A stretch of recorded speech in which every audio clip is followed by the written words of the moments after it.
गुरवे गौरचन्द्राय राधिकायै तदालये कृष्णाय कृष्णभक्ताय तद्भक्ताय नमो नमः। वन्दे अहं श्रीगुरो श्रीयुतपदकमलं श्रीगुरून् वैष्णवांश्च श्रीरूपं साग्रजातं सहगण रघुनाथान्वितं तं सजीवं साद्वैतं सावधूतं परिजनसहितं कृष्ण चैतन्यदेवं श्रीराधा कृष्णपादान् सहगण ललिता श्रीविशाखान्वितांश्च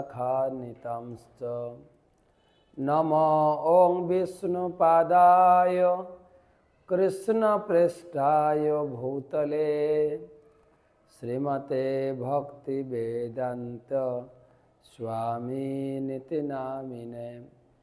नमस्ते सारस्वते देवे गौरवाणी प्रचारिणे निर्विशेषशून्यवादी पाश्चात्यदेशतारिणे। जय श्री कृष्ण चैतन्य प्रभु नित्यानंद श्री अद्वैत गदाधर श्रीवासदि श्री गौरभक्तबिंद। हरे कृष्णा कृष्णा कृष्णा हरे हरे, हरे राम राम राम हरे हरे।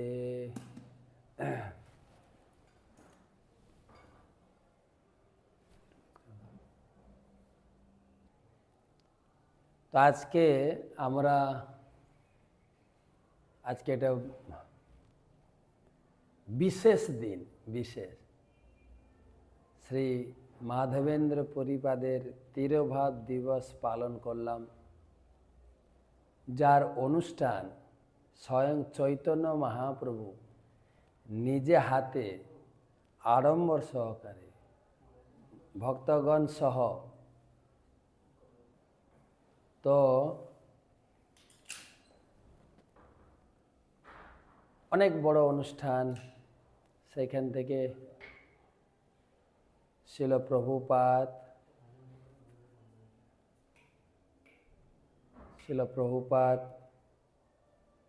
প্রভুপাদের অনুপ্রেরণায় শিল জয়পতাকা স্বামী গুরু মহারাজ এর বড় রূপ দান করেছেন। কয়েক মাস ব্যাপী এই উৎসব অনুষ্ঠানের আয়োজন করা হয়, শান্তিপুর ফেস্টিভ্যাল। লাখ তো বলবো না, হাজার হাজার ভক্ত, প্রায় আজকে 40,000 লোকের প্রসাদ আমরা বিতরণ করেছি। প্রচুর লোক এই শান্তিপুরে আসেন প্রসাদ পাওয়ার জন্য। মহাপ্রভু নিজে ঘোষণা দিয়েছেন শান্তিপুর ফেস্টিভ্যাল করার পরে, তিনি বলেছেন যে এই শান্তিপুর মাধবেন্দ্র তিথি অনুষ্ঠানে যিনি এখানে প্রসাদ পাবেন,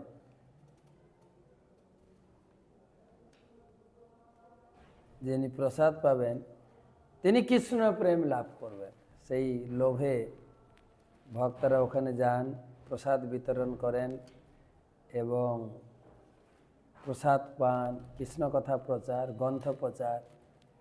তো সারাদিন আমাদের কেটেছে ওখানে। জয় শ্রী মাধবেন্দ্র পুরী কৃষ্ণ প্রেমপুর ভক্তি কল্প তরুতেহ প্রথম অঙ্কুর।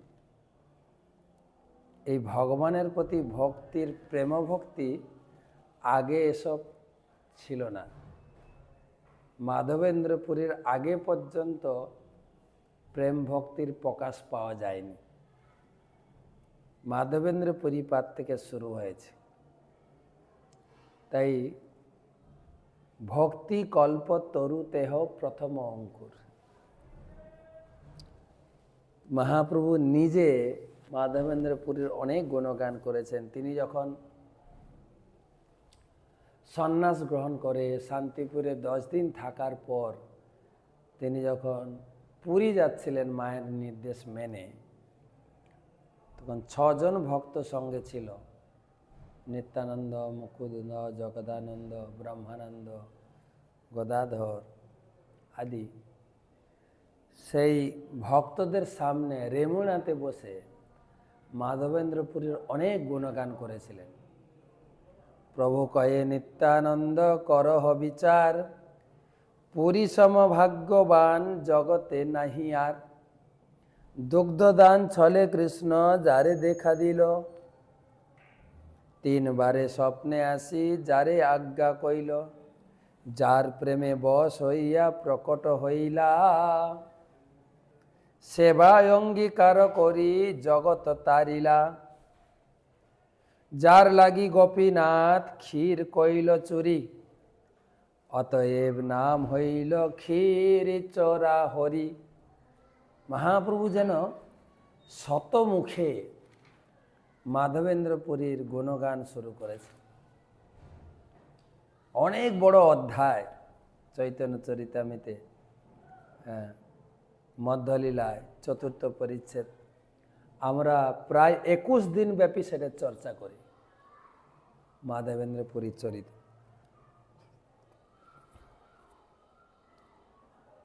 তো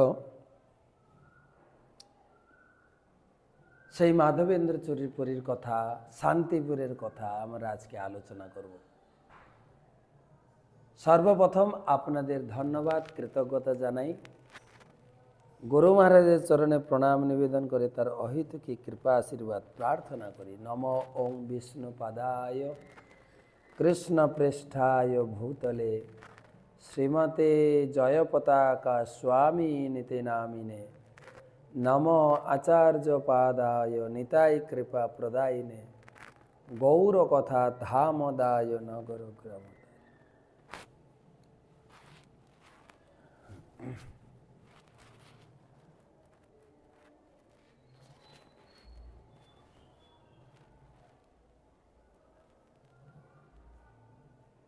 অদ্বৈত আচার্য বহু সম্পর্কে একটু আলোচনা করি, তারপরে মাধবেন্দ্রপুরী। চৈতন্য চরিতামৃতে গ্রন্থকার ছিল কবিরাজ দাস গোস্বামী। তিনি লিখছেন, মহাবিষ্ণু জগৎকর্তা মায়য়া যশিজত্তদ, তস্যাবতার এবায়ম অদ্বৈত আচার্যম ঈশ্বর। যে মহাবিষ্ণু মায়া শক্তি দ্বারা এই জগৎকে সৃষ্টি করেন, তিনি জড় জগতের সৃষ্টিকর্তা। অদ্বৈত আচার্য ঈশ্বর, তারই অবতার।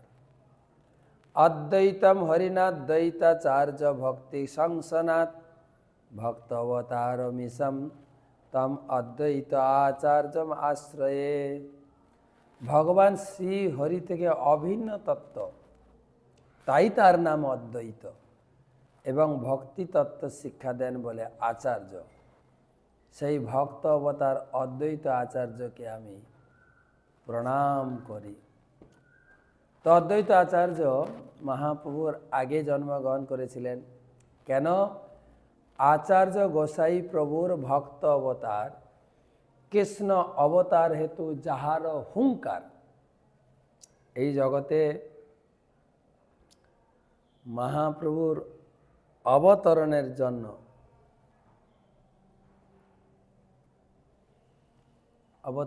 জন্য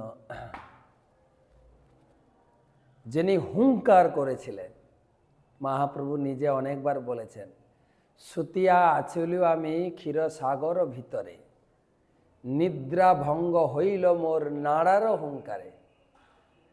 অদ্বৈত আচার্য আকুল ভরে প্রার্থনা করলেন, হে প্রভু, তোমাকে আসতেই হবে।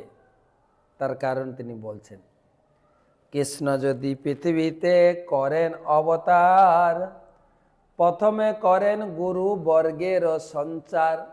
আমি এটা চৈতন্য চরিতামৃতে আদিলীলার 3য় পরিচ্ছেদে 92 শ্লোক থেকে পড়ছি।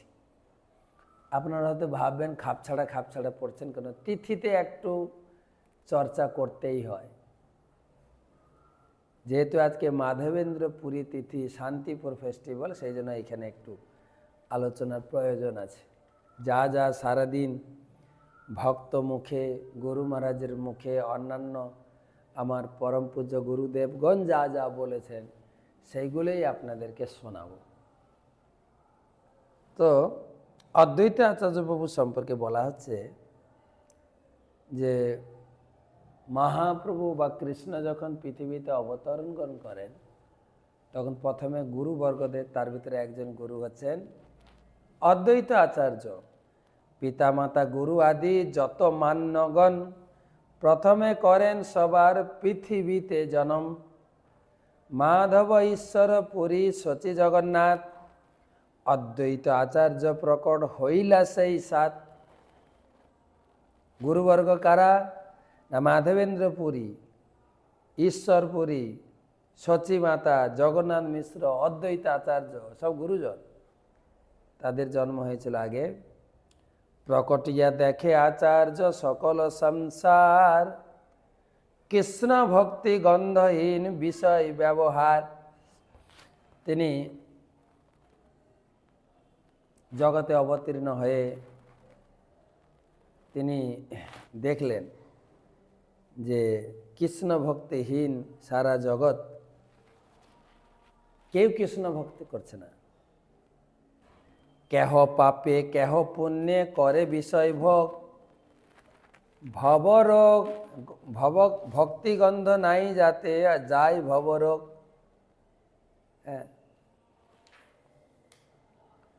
সবাই অন্য আদি পূজা অর্চনা করছে, কিন্তু যেখান থেকে ভবরোগ নিরাময় হবে সেই ধরনের হরি নাম বা হরি ভক্তি কেউ করছে না। চণ্ডী পূজা, কালী পূজা, মনসা পূজা, অনেক ধরনের পূজা অর্চনাতে মগ্ন হয়েছে, কিন্তু হরি নাম, হরি ভক্তি কেউ করছে না। এখনো দেখা যায় নবদ্বীপের আশেপাশে, বিশেষ করে রাসলীলার দিন কত ধরনের দেবদেবী পূজা হয়, কিন্তু কিন্তু হরি ভক্তি দেখা যায় না।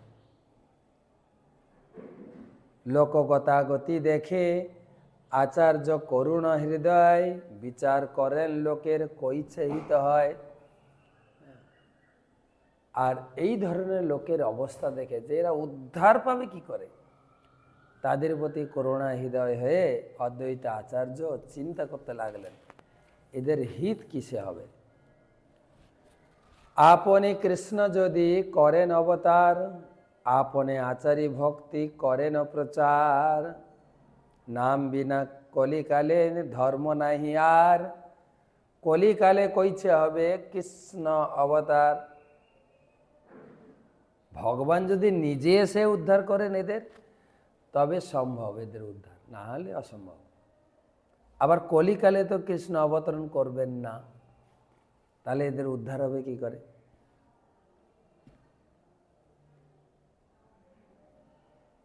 কলিকালে তো নাম অবতার। শুদ্ধভাবে করিব কৃষ্ণের আরাধন, নিরন্তন সদৈনে করিব নিবেদন।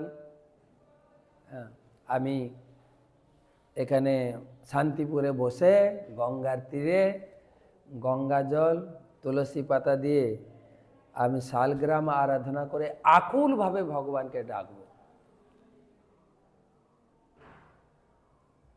আনিয়া কৃষ্ণের করো কীর্তন সঞ্চার, তবে সে অদ্বৈত নাম সফল আমার। কৃষ্ণ স্বয়ং অবতীর্ণ হবেন,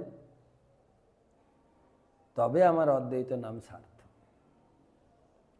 কৃষ্ণবাস করিবেন কোন আরাধনে, বিচারিতে 100 শ্লোক আইল তার মনে।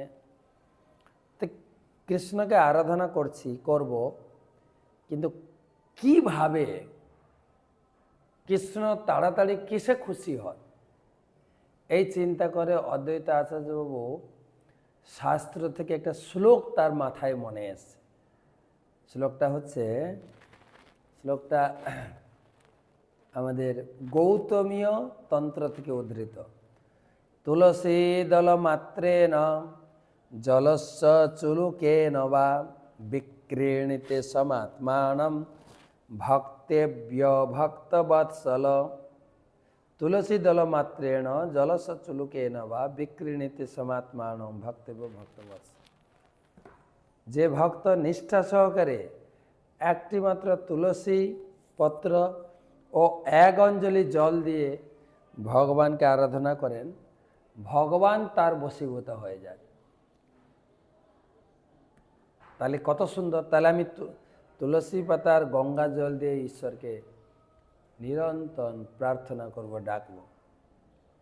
এই শ্লোকার্থ আচার্য করেন বিচারণ, কৃষ্ণকে তুলসী দল দেয় যেই জন, তার ঋণ সরিতে কৃষ্ণ করেন চিন্তন, জল তুলসীর সম কিছু ঘরে নাহি ধন।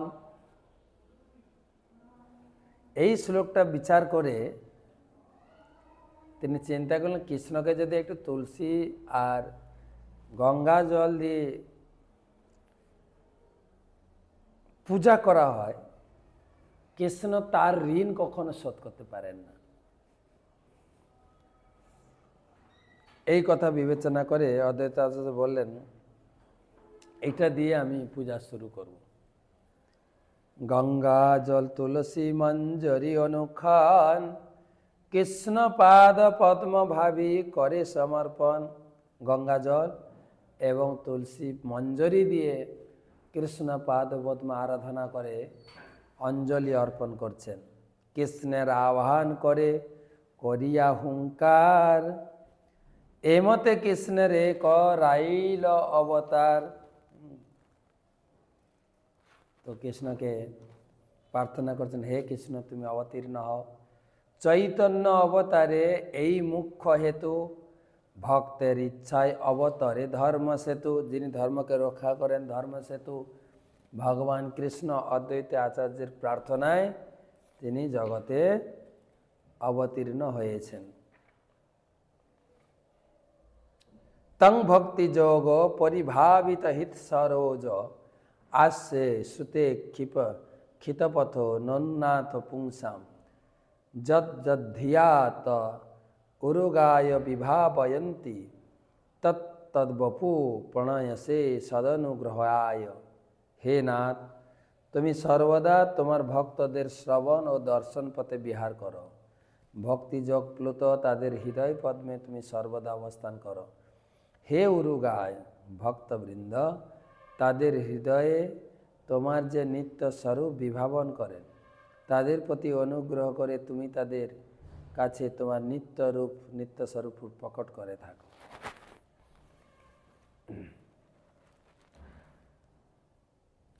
তো এই যে অদ্বৈত আচার্য প্রভু, তিনি শান্তিপুরে এইভাবে আরাধনা করেছিলেন। আর যেদিন মহাপ্রভু অবতীর্ণ হলেন মায়াপুরে, অদ্বৈত আচার্য উপস্থিত ছিলেন, মালিনী দেবী এসেছিলেন। আর অদ্বৈত আচার্য চিনতে পেরেছিলেন যে আমার প্রভু জগতে আমার প্রার্থনা অঙ্গীকার করে তিনি জগতে অবতীর্ণ হয়েছে। এবং মহাপ্রভু অদ্বৈত আচার্য প্রভুকে গুরুতুল্য মনে করতেন, সম্মান করতেন। এবং মালিনী দেবীও মহাপ্রভুকে বাৎসল্যভাবে সেবা করতেন। কখনো কখনো শোনা গেছে গৌর নিত্যানন্দ মালিনী দেবীর বুকের দুধ টেনে খেয়েছে। তো সেই মহাপ্রভু অবতীর্ণ হলেন। তো শান্তিপুর ফেস্টিভ্যালটা কি করে হলো সেটা বলছি। মাধবেন্দ্র পুরীপাদ, যেটা আমরা বললাম যে জয় মাধবেন্দ্র পুরী কৃষ্ণ প্রেমপুর, ভক্তি কল্পতরুতেহ প্রথম অঙ্কুর। তো মহাপ্রভু যখন পুরী যাচ্ছিলেন, রেমুনাতে বসে তিনি গোপীনাথ দর্শন করে মাধবেন্দ্র পুরী কাহিনী বলতে শুরু করলেন। মাধবেন্দ্র পুরী ছিলেন বাংলাদেশের লোক। সিলেট বিভাগে সুনামগঞ্জ অঞ্চলে পনাতীর্থের পাশে তার বাড়ি। তিনি বাংলাদেশ ছেড়ে তিনি চলে আসেন বৃন্দাবনে। বহু রাস্তা, বহু পথ পায়ে হেঁটে, বেশি রাস্তা না, হয়তো আপনার 3000 কিলোমিটার হবে। সুনাম কি বলে সেই পনা তীর্থ থেকে বৃন্দাবন। তো তিনি হেঁটে, আমি জানি না 3000 হবে কিনা, কিন্তু কলকাতা থেকে বৃন্দাবন 1500 কিলোমিটার। আমার মনে হয় কলকাতা আর সিলেট এরকম 1500 হবে। তো তিনি প্রেমিক ভক্ত ছিলেন। তিনি অযাচক বৃত্তি গ্রহণ করেছিলেন। কারোর কাছে চেয়ে খেতেন না, কিনেও খেতেন না। অযাচকভাবে কেউ ওনাকে দিলে তবে খেতেন। তো হেঁটে হেঁটে তিনি সারা রাস্তা কৃষ্ণ নাম করতে করতে কখনো মেঘ দেখলে মূর্ছিত হয়ে পড়ে গেতেন, এই কৃষ্ণকে দেখছি। এই রকম উচ্চ কোটির ভক্ত ছিলেন। বৃন্দাবনে পৌঁছেছেন, বৃন্দাবনের গিরি গোবর্ধনে পৌঁছেছেন। শৈল পরিক্রমা করি গোবিন্দ কুণ্ডে আসি। তিনি গিরি গোবর্ধন পরিক্রমা করেছেন, গোবিন্দ কুণ্ডে স্নান করেছেন, বসে নাম জপ করছেন। সারাদিন কিচ্ছু খাওয়া দাওয়া নেই, কিচ্ছু। একজন গোপাল বালক এসে 1 ভাণ্ড দুধ নিয়ে এসে বলছেন, মাধবেন্দ্র পুরী, তুমি কিছু খাও না কেন? এই দুধ নিয়ে এসে তুমি খাও। মাগি কেনে নাহি খাও কিবা করো ধ্যান। তুমি মেঘে খাও না কেন? খারে তো ধ্যান টান করো। তো মাধবেন্দ্র পুরী বলছেন, আমি যে খাইনি সেটা তুমি কি করে জানলে? তখন গোপাল নিজেকে লুকিয়ে বলছেন, জল আনিতে স্ত্রীগণ দেখি গেল। যমুনাতে জল আনতে যাচ্ছিল গ্রামের মেয়েরা, তারা দেখলো তুমি না খেয়ে এখানে বসে নাম জপ করছো, তারাই আমাকে দুধ দিয়ে পাঠিয়েছে। মাগি কেন নাহি খাও কিবা করো ধ্যান। আমার গ্রামের একটা নিয়ম আছে, কেহ অন্ন মাগি খায়, কেহ দুগ্ধ আহার, অযাচক জনে আমি দিয়ে তো আহার। আমার গ্রামেতে কেহ না রহে উপবাসী। আমার এই বৃন্দাবনে কেউ উপবাস থাকে না। কেউ দুগ্ধ আহার করে, কেউ অন্ন আহার করে, মেঘে মেঘে খায়। আর কেউ যখন না মাগে, আমি নিজে খাবার বয়ে নিয়ে দিয়ে আসি। তো যাই হোক, বেশি কথা বললে মাধবেন্দ্র পুরী চিনতে পেরে যাবেন এই হচ্ছে আমার আরাধ্য দেবতা ভগবান কৃষ্ণ। তাই বেশিক্ষণ থাকলেন না কানাই গোপাল। তিনি বললেন, দেখো আমাকে দুধ দুইতে যেতে হবে, আমি দুধের ভাঁড়টা রাখলাম, তুমি খেয়ে ধুয়ে রাখবে, আমি পরে এসে ভাঁড় নিয়ে যাব।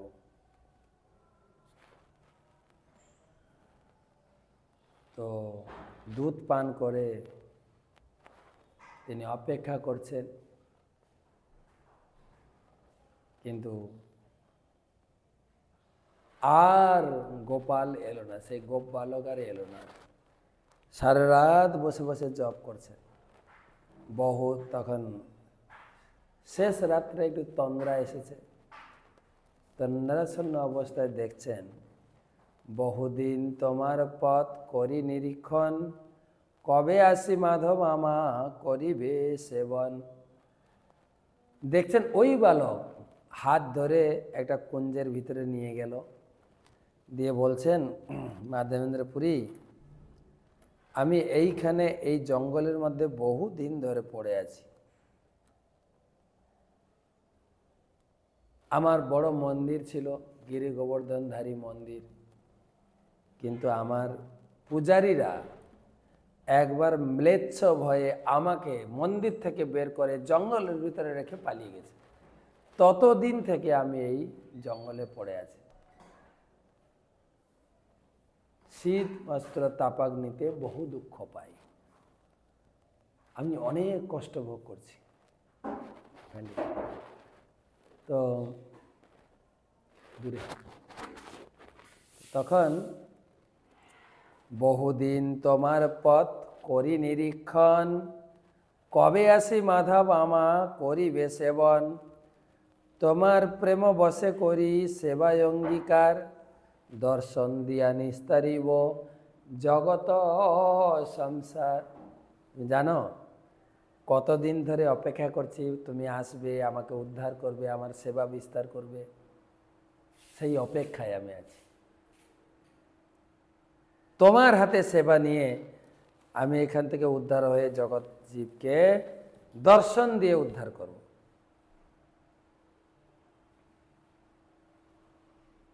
মাধবেন্দ্র পুরী স্বপ্ন দেখে অবাক হয়ে গেলেন, বললেন আরে ভগবান আমার সামনে এসেছিল, আমি চিনতে পারলাম না, ঠিক আমাকে। যাই হোক, ভগবান যা আমাকে নির্দেশ করেছেন সেটা আমাকে পালন করতে হবে। গ্রামে লোকজন ডেকে বলছেন, আরে আরে আরে শুনুন শুনুন, আপনাদের এখানকার যে ভগবান ব্রজের যে অধিকারী গোপাল, গিরিধারী গোপাল জঙ্গলের ভিতরে আছে, আমাকে স্বপ্ন দিয়েছেন, উদ্ধার করতে হবে, চলুন। ব্রজবাসী লোকের কৃষ্ণের সহজ প্রীতি, গোপালের সহজ প্রীতি ব্রজবাসী পতি। ব্রজবাসীরা এমনি কৃষ্ণকে ভালোবাসেন। যখন এই কথা শুনলেন, তারা তো ঘর থেকে কোদাল, কুড়ারি, শাবল, জঙ্গল পরিষ্কার করার জন্য যা দরকার সব নিয়ে হাজির হলেন। অল্প একটু জঙ্গল পরিষ্কার করতে ঠাকুর দর্শন দিলেন।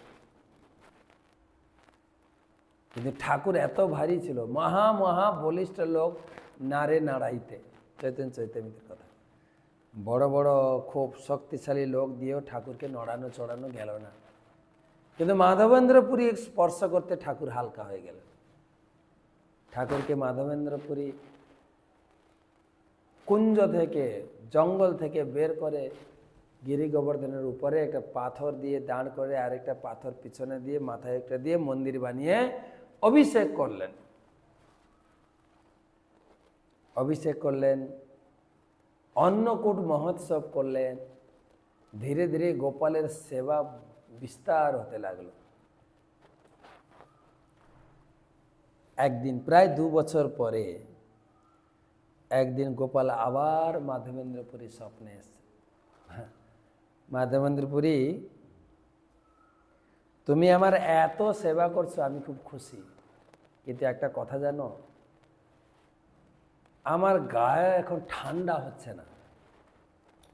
কতদিন ধরে যে জঙ্গলে ছিলাম, ঝড় বৃষ্টি রোদ, তার দ্বারা আমার শরীর এখন সেই গরমটাই থেকে যায়। একবার দেখবেন গরম ধাপ লেগে গেলে আর ছাড়তে চায় না।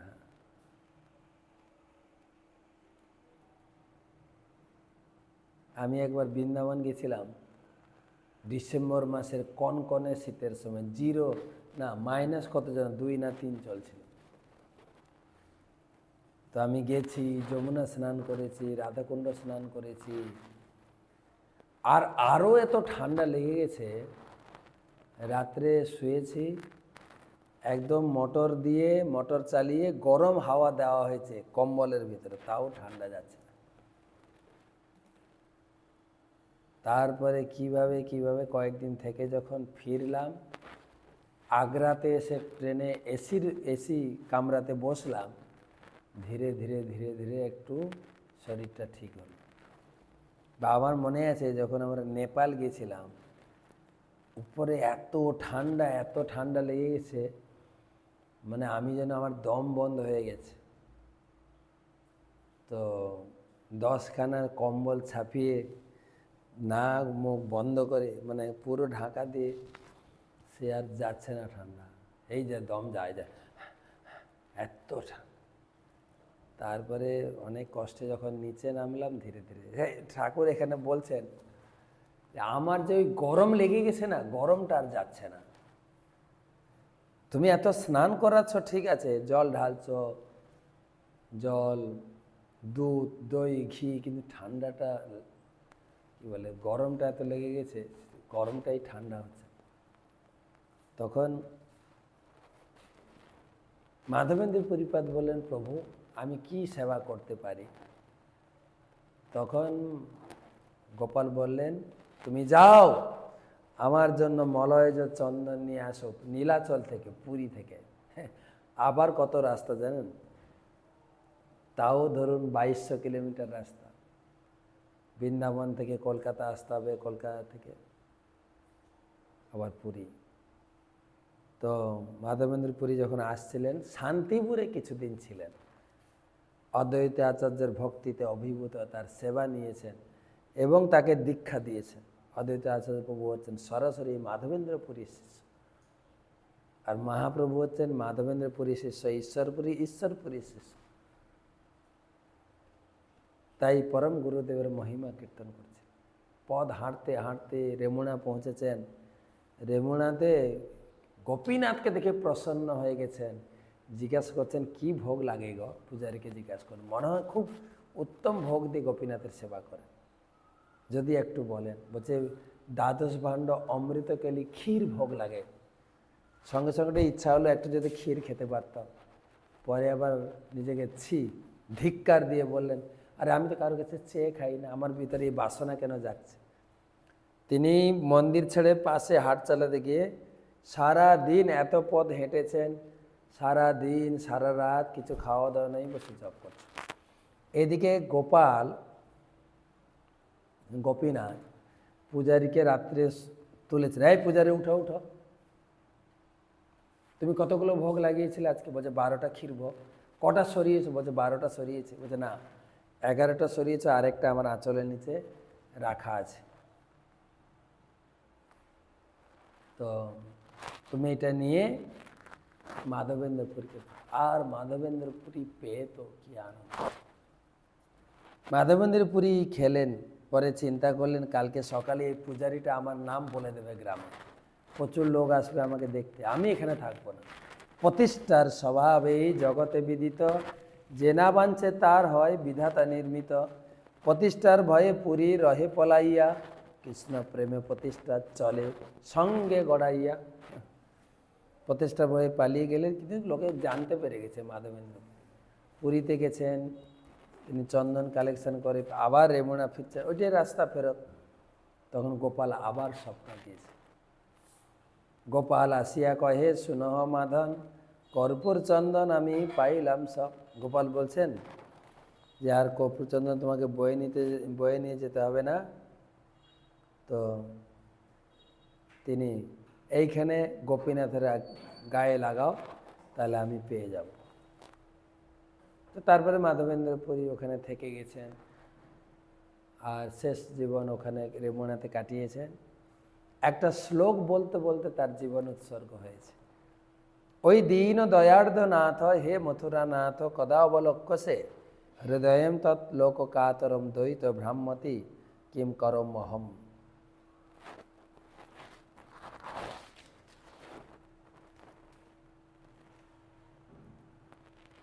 এই শ্লোকটা মাধবেন্দ্রপুরী উচ্চারণ করেছেন, রাধারানী উচ্চারণ করেছেন এবং চৈতন্য মহাপ্রভু, আর কেউ নাহি চৌঠজন। হ্যাঁ, এই শ্লোক বলতে বলতে শ্লোকের সহিত মাধবেন্দ্র মিশে গেছে।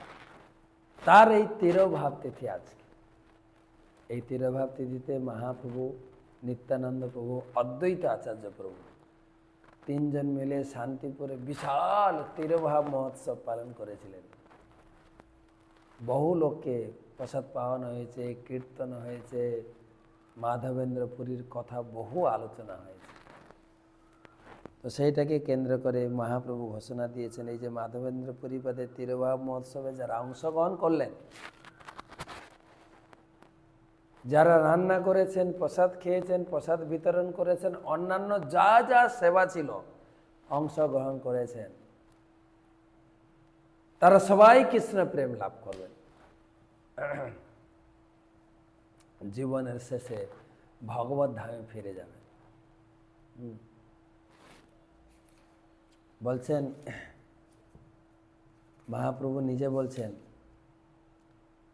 প্রভু কহে নিত্যানন্দ করহ বিচার, পুরী সম ভাগ্যবান নাহি আর, জগতে নাহি আর। পুরী মানে মাধবেন্দ্র পুরী।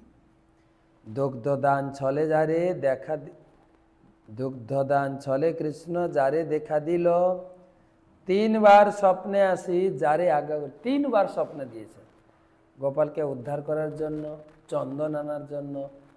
আর চন্দন তোমাকে বৃন্দাবন নিতে হবে না, এইখানে গোপীনাথের গায়ে লাগে। 3 বার। যার প্রেমে বশ হইয়া প্রকট হইলা, সেবা অঙ্গীকার করি জগৎ তারিলা। যার লাগি গোপীনাথ ক্ষীর কইল চুরি, অতএব নাম হইল ক্ষীর চোরা হরি। ভগবান যার জন্য চোরের কাজ করলেন, ভগবান নিজে পূজারীর কে মায়া দেখিয়ে, মায়া ছলে একটা ক্ষীর ভাঁড় চুরি করে তিনি ভক্তকে খাইয়েছিলেন মাধবেন্দ্রপুরী। সেই মাধবেন্দ্রপুরী তার যে চৈতন্য ভাগবতমের কথা, শ্রী মাধবেন্দ্র প্রতি নিত্যানন্দ মহাশয় গুরু বুদ্ধি ব্যতিরিক্ত না করেন। নিত্যানন্দ প্রভুর গুরুদেব, মহাপ্রভুর পরম গুরুদেব, অদ্বৈত আচার্য প্রভুর দীক্ষা গুরুদেব। সেই তার এই মহান তিরোভাব তিথি দিবস, ইস্কন গৌর পূর্ণিমা ফেস্টিভ্যালের মধ্যে এটা একটা বড় ফেস্টিভ্যাল। মায়াপুর থেকে প্রায় 60খানা বাস যোগে ভক্তরা যান। গ্রামবাসী সবাই মিলে প্রচুর লোকের সমাগম।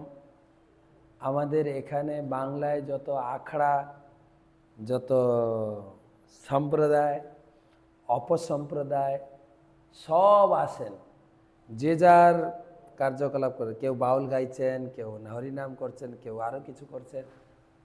বিশাল একদিনের মেলা বসে। আমরা আশা করি 50,000 লোক হবে, তবে এই 40,000, 40-42,000 লোককে আমরা প্রসাদ পাই। খিচুড়ি প্রসাদ, খিচুড়ি আর চাটনি।